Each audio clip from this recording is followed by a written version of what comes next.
ಎಲ್ಲರಿಗೂ ನಮಸ್ಕಾರ. Welcome back to Chintus ಅಡುಗೆ ಮನೆ. ಇವತ್ತು ನಾನು ನಿಮಗೆ ಹೆಸರುಕಾಳು ದೋಸೆ ರೆಸಿಪಿನ ತೋರಿಸ್ಕೊಡ್ತಾ ಇದ್ದೀನಿ. ತುಂಬ ಆರೋಗ್ಯಕರವಾಗಿರುವಂಥದ್ದು, ವೆಯ್ಟ್ ಲಾಸ್ ಮಾಡೋರಿಗಂತೂ ಸೂಪರ್ ಆಗಿರುತ್ತೆ ಈ ರೆಸಿಪಿ. ಈ ದೋಸೆ ರೆಸಿಪಿನ ನೋಡೋದಕ್ಕಿಂತ ಮುಂಚೆ ಯಾರೆಲ್ಲ ನನ್ನ ಚಾನಲ್ ನೋಡ್ತಾ ಇದ್ದೀರಾ ಸಬ್ಸ್ಕ್ರೈಬ್ ಮಾಡ್ಕೊಂಡು ನೋಡಿ. ಹಾಗೆ ಸಬ್ಸ್ಕ್ರೈಬ್ ಬಟನ್ ಪಕ್ಕ ಒಂದು ಬೆಲ್ ಐಕಾನ್ ಇದೆ, ಅದನ್ನು ಕೂಡ ಪ್ರೆಸ್ ಮಾಡಿ ಅದರಲ್ಲಿ ಆಲ್ ಅಂತ ಸೆಲೆಕ್ಟ್ ಮಾಡಿದ್ರೆ ನಾನು ಯಾವುದೇ ವಿಡಿಯೋ ಹಾಕಿದ್ರೂ ನೋಟಿಫಿಕೇಷನ್ ಬರುತ್ತೆ, ಮೊದಲಿಗೆ ನೀವೇ ನೋಡ್ಬೋದು. ಬನ್ನಿ ಈಗ ತಡ ಮಾಡ್ದಲ್ಲೇ ದೋಸೆ ಯಾವ ರೀತಿ ಮಾಡೋದು ಅಂತೇಳಿ ನೋಡೋಣ.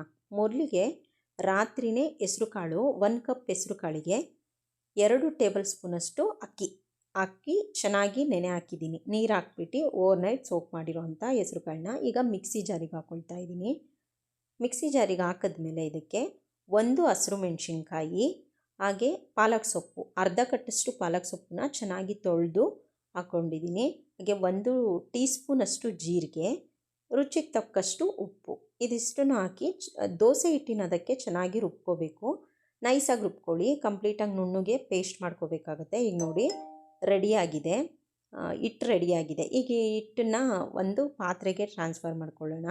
ಅದಕ್ಕಿಂತ ಮುಂಚೆ ನೋಡಿ ಎಷ್ಟು ನೀಟಾಗಿ ಈ ರೀತಿ ದೋಸೆ ಯಾವ ರೀತಿ ರುಬ್ತೀವಿ ಅದೇ ರೀತಿ ರುಬ್ಕೊಂಡ್ರಾಯ್ತು. ಈಗ ಒಂದು ಬೌಲ್ಗೆ ಹಾಕಿ ಅದಕ್ಕೆ ದೋಸೆ ಹಿಟ್ಟಿಂದು ಹದಕ್ಕೆ ಬರಬೇಕಲ್ಲ, ಸೊ ಹಾಗಾಗಿ ಒಂದು ಸಲ ನೋಡ್ಕೊಳ್ಳಿ. ಏನಾದರೂ ನಿಮಗೆ ಗಟ್ಟಿ ಅನಿಸಿದ್ರೆ ಸ್ವಲ್ಪ ನೀರನ್ನ ಹಾಕಿ ಮಿಕ್ಸ್ ಮಾಡ್ಕೊಳ್ಳಿ. ತುಂಬ ತೆಳು ಮಾಡ್ಕೋಬೇಡಿ, ಆದಷ್ಟು ಸ್ವಲ್ಪ ಗಟ್ಟಿನೇ ಇರಲಿ. ಈಗ ದೋಸೆ ಬ್ಯಾಟರ್ ರೆಡಿಯಾಗಿದೆ. ಈಗ ಇದಕ್ಕೆ ದೋಸೆಗೆ ನೆಂಚ್ಕೊಳಕ್ಕೆ ಬೇಕಲ್ಲ, ಸೊ ಹಾಗಾಗಿ ಚಟ್ನಿನ ಮಾಡ್ತಾಯಿದ್ದೀನಿ. ನಾನು ಕಾಯಿ ಚಟ್ನಿ ಮಾಡ್ತಾಯಿದ್ದೀನಿ. ಅದಕ್ಕೆ ಒಂದು ಮಿಕ್ಸಿ ಜಾರಿಗೆ 3/4 ಕಪ್ಪಷ್ಟು ಹುರ್ಗಡ್ಲೆ ಹಾಕ್ಕೊಳ್ತಾ ಇದ್ದೀನಿ. 3 ಹಸಿರು ಮೆಣಸಿನ್ಕಾಯಿ ಖಾರಕ್ಕೆ ತಕ್ಕಷ್ಟು, 3/4 ಕಪ್ಪಷ್ಟು ತೆಂಗಿನಕಾಯಿ ತುರಿ, ಫ್ರೆಶ್ ಆಗಿ ತುರಿದಿರೋ ಅಂಥ ತೆಂಗಿನಕಾಯಿ ತುರಿ, 1 ಹಿಡಿಯಷ್ಟು ಕೊತ್ತಂಬರಿ ಸೊಪ್ಪು, ಹಾಗೆ ಒಂದು ಸ್ವಲ್ಪ ಶುಂಠಿ ಎಲ್ಲ ಜಾಸ್ತಿ ಹಾಕಬಾರ್ದು. ಹಾಗೆ 1 ಇಲ್ಕು ಬೆಳ್ಳುಳ್ಳಿ ಹಾಕ್ತಾಯಿದ್ದೀನಿ. ಒಂದು ಅರ್ಧ ಈರುಳ್ಳಿ, ಹುಣಸೆಹಣ್ಣು, ಸ್ವಲ್ಪ ಹುಣಸೆಹಣ್ಣನ್ನು ಹಾಕ್ಕೊಂಡು ಇದಕ್ಕೆ ರುಚಿಗೆ ತಕ್ಕಷ್ಟು ಉಪ್ಪನ್ನು ಹಾಕಿ ಸ್ವಲ್ಪ ನೀರನ್ನು ಸೇರಿಸಿ ನಾವು ಇದನ್ನು ರುಬ್ಕೋಬೇಕಾಗತ್ತೆ. ಮತ್ತು ತುಂಬ ಫೈನ್ ಪೇಸ್ಟ್ ಮಾಡ್ಕೊಳ್ಳೋದು ಬೇಡ ಇದು ಚಟ್ನಿನ. ಆದಷ್ಟು ಸ್ವಲ್ಪ ತರಿಯಾಗಿದ್ದರೆ ಚಟ್ನಿ ಚೆನ್ನಾಗಿರುತ್ತೆ.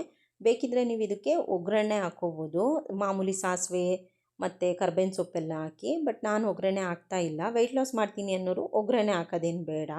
ಈಗ ದೋಸೆ ಮಾಡ್ಕೊಳ್ಳೋಣ. ಆಲ್ರೆಡಿ ದೋಸೆ ಹಿಟ್ಟು ರೆಡಿಯಾಗಿದೆ. ಈಗ ನೋಡಿ ತವಾನ ಬಿಸಿ ಇಟ್ಟಿದ್ದೀನಿ. ಅಂಚಲ್ಲಿ ಅಕಸ್ಮಾತ್ ನಿಮಗೆ ತವಾ ಮೇಲೆ ದೋಸೆ ಬರ್ತಿಲ್ಲ ಅಂದರೆ ಒಂದು ಸ್ವಲ್ಪ ಎಣ್ಣೆ ಹಾಕಿ ಈರುಳ್ಳಿನ ಚೆನ್ನಾಗಿ ಒಂದು ಸಲ ಉಜ್ಜಿದ್ರೆ ದೋಸೆ ತುಂಬ ಚೆನ್ನಾಗಿ ಬರುತ್ತೆ. ಈಗ ನೋಡಿ ಚೆನ್ನಾಗಿ ಒಂದು ಬಟ್ಟೆ ತೊಗೊಂಡು ನೀರು ಹಾಕಿ ಒರೆಸ್ಕೊಂಡು ಅದ್ರ ಮೇಲೆ ಈಗ ದೋಸೆನ ಹಾಕ್ಕೊಳ್ತಾ ಇದ್ದೀನಿ. ದೋಸೆ ತುಂಬಾ ಚೆನ್ನಾಗಿ ಬರುತ್ತೆ. ಹೆಸರು ಕಾಳಲ್ಲಿ ಪ್ರೋಟೀನ್ ಜಾಸ್ತಿ ಇರುತ್ತೆ.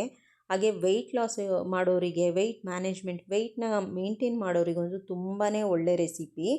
ನೋಡಿ ಇದ್ರ ಮೇಲೆ ಬೇಕಿದ್ದರೆ ತುಪ್ಪ ಹಾಕ್ಕೊಳ್ಳಿ, ಇಲ್ಲ ಎಣ್ಣೆ ಹಾಕ್ಕೊಳ್ಳಿ, ಇಲ್ಲ ಹಾಗೆ ಕೂಡ ತಿನ್ಬೋದು. ಏನು ಇದು ಚೆನ್ನಾಗಿ ಅನಿಸುತ್ತೆ, ತುಂಬ ಡ್ರೈ ಅಂತ ಅನಿಸೋದಿಲ್ಲ. ಈಗ ನೋಡಿ ದೋಸೆ ಎಷ್ಟು ಚೆನ್ನಾಗಿ ಬರ್ತಾ ಇದೆ ಅಂತ.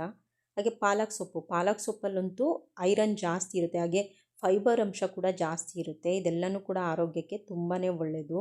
ಬ್ರೇಕ್ಫಾಸ್ಟಿಗಂತೂ ತುಂಬ ಒಳ್ಳೆ ರೆಸಿಪಿ ಇದು. ನೋಡಿ ದೋಸೆ ರೆಡಿ ಆಯಿತು. ಎಷ್ಟು ಕ್ರಿಸ್ಪಿಯಾಗಿ ಆಗುತ್ತೆ ಅಂದರೆ ನಿಮ್ಗೆ ಎಷ್ಟು ಕ್ರಿಸ್ಪಿಯಾಗಿ ಬೇಕೋ ಅಷ್ಟು ಕ್ರಿಸ್ಪಿಯಾಗಿ ಮಾಡ್ಕೋಬೋದು. ದೋಸೆ ರೆಡಿ ಆಯಿತು.